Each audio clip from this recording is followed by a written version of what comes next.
খবর 24 সাথে আপনাকে স্বাগত। নতুন নতুন খবর জানার জন্য আমাদের চ্যানেলে চোখ রাখুন।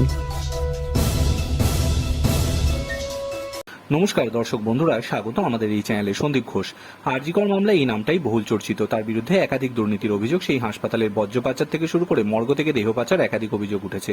কিন্তু এই সন্দীপ ঘোষ নিয়ে কাটাছাড়া শুরু হতেই আরও নানান চাঞ্চল্যকর তথ্য উঠে আসছে। জানা যাচ্ছে সন্দীপ ঘোষের বিরুদ্ধে যেসব অভিযোগ উঠেছে তার তদন্তে রয়েছেন খোদ সন্দীপ ঘোষই। আর.জি. কর মামলায় তদন্তভার হাতে পাওয়ার পর সন্দীপ ঘোষের বাড়িতে তল্লাশি চালিয়েছিল সিবিআই। সকালে সন্দীপের বাড়িতে ঢুকেছিলেন আধিকারিকেরা, সন্ধ্যায় পোঁটলা বেঁধে নথি নিয়ে বেরিয়েছিলেন। কি নথি পেয়েছিলেন, সিবিআই যে দাবি করেছেন তার শুনে রীতিমতো চমকে উঠতে হয়। সূত্রের খবর, সন্দীপ ঘোষের বিরুদ্ধে যেসব অভিযোগ জমা পড়ত সেই সব অভিযোগপত্রের আসল কপি মিলেছে সন্দীপের বাড়িতে। যে নথি থাকার কথা হাসপাতালে, সেই নথি সন্দীপের বাড়িতে কেন? তদন্তকারীদের সন্দেহ, নিজের বিরুদ্ধে তদন্ত আটকাতেই অভিযোগের কপি বাড়িতে লুকিয়ে রাখতেন সন্দীপ। সন্দীপের বাড়িতে মিলেছে এনকোয়ারি রিপোর্টের কপিও। সিবিআই মনে করছে তার বিরুদ্ধে রিপোর্ট জমা পড়তে দিতেন না সন্দীপ। এই বিষয়টি মঙ্গলবারই আলিপুর আদালতে জানিয়েছে সিবিআই।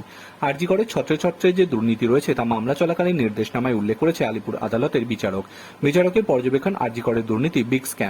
মঙ্গলবারই বিচারক নির্দেশনামায় লিখেছেন, কেস ডায়েরি যত্ন সহকারে খুঁটিয়ে পড়ার পর বোঝা যাচ্ছে এই কেস একটি বড় স্ক্যাম। এজেন্সিকে এই দুর্নীতির মানি ট্রেল, কিভাবে অপরাধ সংঘটিত হয়েছে তা খুঁজে বের করতে হবে। 1 বছর আগে আর.জি. করের প্রাক্তন deputy super non medical Akhtar Ali আঙুল দিয়ে তুলেছিলেন সন্দীপ ঘোষের বিরুদ্ধে। হাসপাতালের মর্গ থেকে শুরু করে বর্জ্য পাচার সবেতেই দুর্নীতির একের পর এক বিস্ফোরক অভিযোগ ওঠে সন্দীপের বিরুদ্ধে। স্বাস্থ্য দপ্তরের বিভিন্ন প্রশাসনিক শাখার অভিযোগ করেছিলেন আক্তার আলী। আর.জি. করে ধর্ষণ করে খুনের মামলার তদন্তে সেই বিষয়গুলি নতুন করে মাথাচাড়া দিয়ে ওঠে। Bureau report.